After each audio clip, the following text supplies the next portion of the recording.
সৈয়দ মুজতবা আলী রচিত ভ্রমণ কাহিনী দেশে বিদেশে পর্ব ৪০। ফরাসডাঙ্গার জরিপেরে ধুতি, গরদের পাঞ্জাবি আর ফুরফুরে রেশমি উড়নি পরে বসে আছি। কবজিতে গড়ে গোঁফে আতর। চাকর ট্যাক্সি আনতে গিয়েছে, বায়োস্কোপে যাব। সত্যি নয়, তুলনা দিয়ে বলছি। তখন যেমন ট্যাক্সির অপেক্ষা করা ভিন্ন, অন্য কোনো কাজে মন দেওয়া যায় না, আমাদের অবস্থা হলো তখন তাই।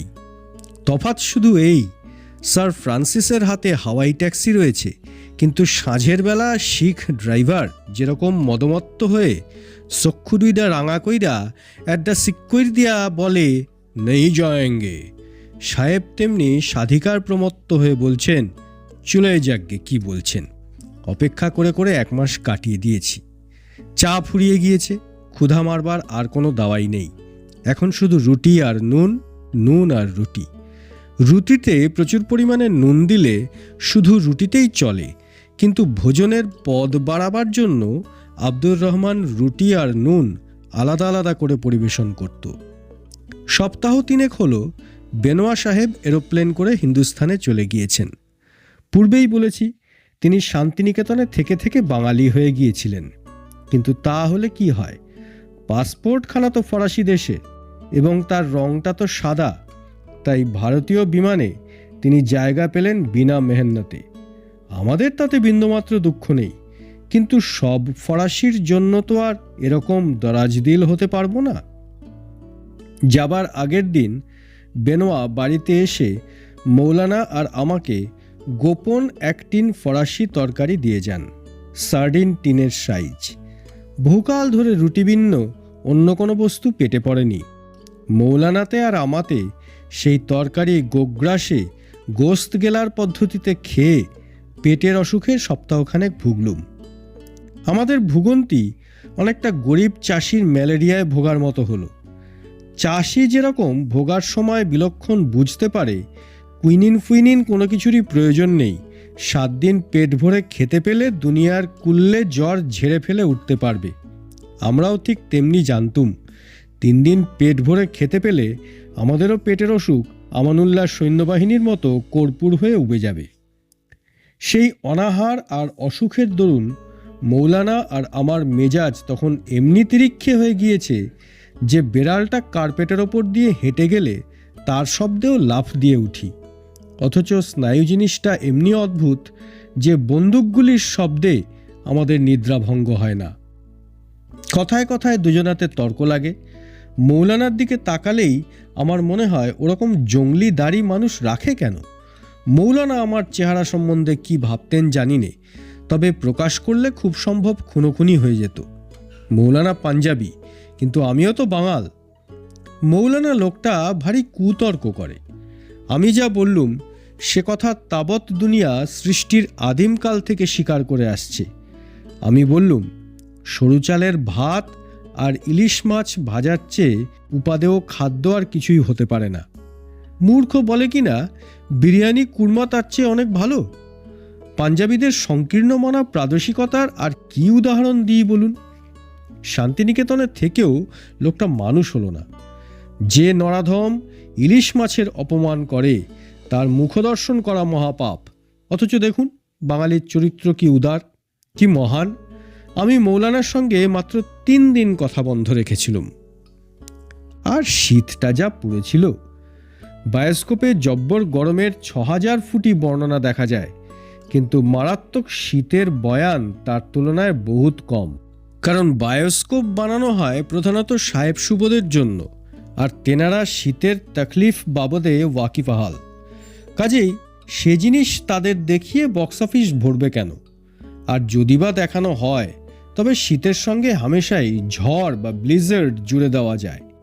কিন্তু আসলে যেমন কালবৈশাখী বিপজ্জনক হলেও তার সঙ্গে দিনের পর দিন 112 ডিগ্রির অত্যাচারের তুলনা হয় না, তেমনি বরফের ঝড়ের চেয়েও মারাত্মক দিনের পর দিন 10 ডিগ্রি অত্যাচার।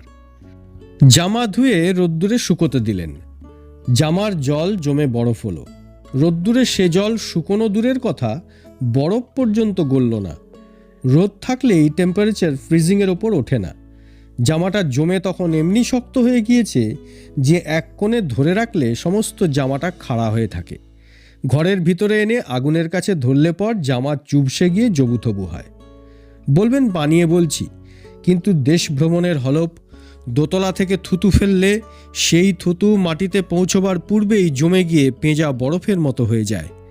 আব্দুর রহমান একদিন দুটো পেঁয়াজ জোগাড় করে এনেছিল। ক্ষুধায় মালুম চুরি না ডাকাতি করে। কেটে দেখি পেঁয়াজের রস জমে গিয়ে পরতে পরতে বরফের গুঁড়ো হয়ে গিয়েছে। সেই শীতে জ্বালানি কাঠ ফুরোলো। খবরটা আব্দুর রহমান দিল বেলা 12টার সময়। বাইরের কড়া রৌদ্র তখন বরফের উপর পড়ে চোখ ধাঁধিয়ে দিচ্ছে। আমরা কিন্তু সে সংবাদ শুনে ত্রিভুবন অন্ধকার দেখলুম। রোদ সত্ত্বেও টেম্পারেচার তখন ফ্রিজিং পয়েন্টের বহু নিচে। সে রাত্রে গরম বানিয়ান, ফ্লানেলের shirt, pullover, coat, stock, overcoat পরে শুলুম। উপরে দুখানা লেপ ও একখানা কার্পেট। মৌলানা তার প্রিয়তম গান ধরলেন, দারুণ অগ্নি বাণী রে, হৃদয় তৃষায় হানে রে। আমি সাধারণত বেসুরো পোঁ ধরি। সে রাত্রে পারলুম না। আমার দাঁতে দাঁতে করতাল বাজছে। জানলার ফাঁক দিয়ে বাতাস ঢুকে পর্দা সরিয়ে দিল। আকাশ তারায় তারায় ভরা। রবীন্দ্রনাথ উপমা দিয়ে বলেছেন, আমার প্রিয়া মেঘের ফাঁকে ফাঁকে, সন্ধ্যা তারায় লুকিয়ে দেখে কাকে, সন্ধ্যা দ্বীপের আপ্ত আলো স্মরণে তার আসে। ফরাসি কবি অন্য তুলনা দিয়েছেন, আদর্শের ফোঁটা ফোঁটা চোখের জল জমে গিয়ে তারা হয়ে গিয়েছে। আরেক নামনা জানা বিদেশি কবি বলেছেন, মৃতা ধরণীর কফিনের উপর সাজানো মোমবাতির গলে যাওয়া জমে ওঠা ফোঁটা ফোঁটা মোম তারা হয়ে গিয়েছে। সব বাজে বাজে তুলনা, বাজে বাজে কাব্যি। হে দিগম্বর ব্যোমকেশ, তোমার নীলাম্বরের নীলকম্বল যে লক্ষ লক্ষ তারার ফুটোয় ঝাঁঝরা হয়ে গিয়েছে, তাই কি তুমিও আমারই মতন শীতে কাঁপছ?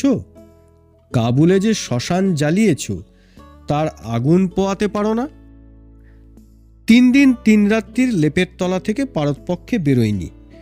চতুর্থ দিনে আব্দুর রহমান অনুনয় করে বলল, ওরকম একটানা শুয়ে থাকলে শরীর ভেঙে পড়বে সাহেব, একটু চলাফেরা করুন, গা গরম হবে। আমাদের দেশের গরিব কেরানিকে যেরকম ডাক্তার প্রাতঃভ্রমণ করবার উপদেশ দেয়, গরিব কেরানির মতোই আমি চিঁ চিঁ করে বললুম, বড্ড খিদে পায় যে, শুয়ে থাকলে খিদে কম পায়। ডাকাতি করলে আমি তাকে বাড়ি থেকে তাড়িয়ে দেব, এ কথা আব্দুর রহমান জানত বলেই সে তখনও রাইফেল নিয়ে রাজভোগের সন্ধানে বেরোয়নি। আব্দুর রহমান মাথা নিচু করে চুপ করে চলে গেল। বেড়াল পারতপক্ষে বাস্তুভিটা ছাড়ে না। 3 দিন ধরে আমার বেড়াল দুটো না পাত্তা। তার থেকে বুঝলুম আমার প্রতিবেশীরা নিশ্চয়ই আমার চেয়ে ভালো খাওয়া দাওয়া করছে। তারা বিচক্ষণ, রাষ্ট্রবিপ্লবে ওয়াকিফল, গোলমালের গোড়ার দিকেই সব কিছু কিনে রেখে দিয়েছিল। শীতের দেশে নাকি হাতি বেশি দিন বাঁচে না, তবু আমানুল্লাহ শখ করে একটা হাতি পুষেছিলেন।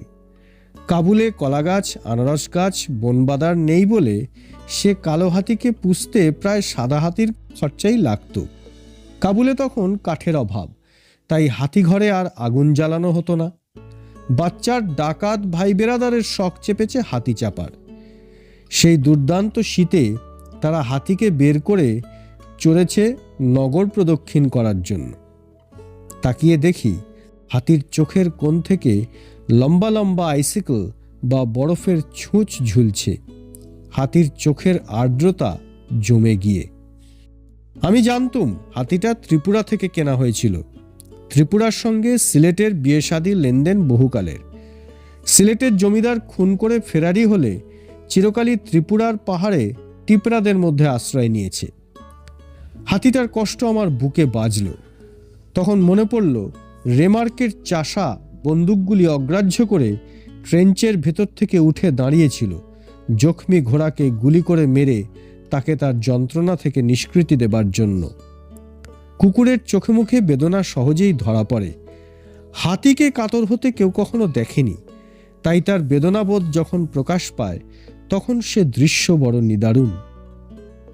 আমানুল্লাহর বিস্তর মোটর গাড়ি ছিল। বাচ্চার সঙ্গী সাথীরা সেই মোটরগুলো চড়ে চড়ে 3 দিনের ভেতর সব পেট্রোল শেষ করে দিল। শহরের সর্বত্র এখন দামি দামি মোটর পড়ে আছে। যেখানে যে গাড়ির পেট্রোল শেষ হয়েছে, বাচ্চার ইয়াররা সেখানেই সে গাড়ি ফেলে চলে গিয়েছে। জানলার কাচ পর্যন্ত তুলে দিয়ে যায়নি বলে গাড়িতে বৃষ্টি বরফ ঢুকছে। পাড়ার ছেলেপিলেরা গাড়ি নিয়ে ধাক্কাধাক্কি করাতে 2-1টা নর্দমায় কাত হয়ে পড়ে আছে। আমাদের বাড়ির সামনে একখানা আনকরা বিউইক ঝলমল করছে। আব্দুর রহমানের ভারী শখ গাড়িটাকে বাড়ির ভিতর টেনে আনার। বিদ্রোহ শেষ হলে চড়বার ভরসা সে রাখে। আমানুল্লাহ তো সেই কোন ফরাসি রাজার মতো আপরে মওয়ালা দেলুজ হাম গয়া তো জগ গয়া বলে কান্দাহার পালালেন। আব্দুর রহমান বলে আপরে ল দেলুজ অতম্বিল, বন্যার পর পলিমাটি। আমাদের কাছে যেমন সব বেটা গোড়ার মুখ একরকম মনে হয়, আব্দুর রহমানের কাছে তেমনি সব মোটরের চেহারাই এক। কিছুতেই স্বীকার করবে না যে দেলিউজের পরে রাজবাড়ির লোক চোরাই গাড়ির সন্ধানে বেরিয়ে গাড়িখানা চিনে নিয়ে সেখানা পূর্বে গ্যারাজি আর তাকে পূর্বে জেলে। অপটিমিস্ট। কাবুলে প্রায় ভূমিকম্প হয়, অনেকটা শিলংয়ের মতো, বলে সবাই ছুটে ঘর থেকে বেরোয়। দুপুরবেলা জোর ভূমিকম্প হলো। আমি আর মৌলানা 2 খাটে শুয়ে ধুঁকছি, কেউ খাট ছেড়ে বেরোলুম না।